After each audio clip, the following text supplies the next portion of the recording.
In this video, I'm going to show you how you can easily find voice messages on an iPhone.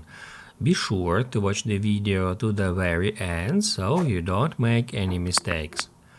Let's get started, guys, and basically all we have to do is just open up phone app. So I'm just gonna tap at that phone icon, and then once we are on our phone app, all we have to do is just tap right over here where it says voicemail.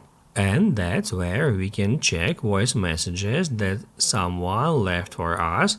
We can tap at any message. We can then tap at play to listen to that message. Also, right over here, it is showing us the exact date and time when someone left that message for us.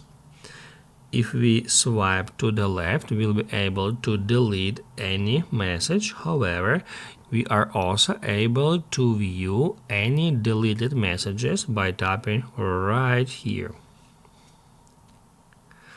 So guys, basically that's how you can easily find voice messages on an iPhone. So if this video was helpful for you, don't forget to hit the like button.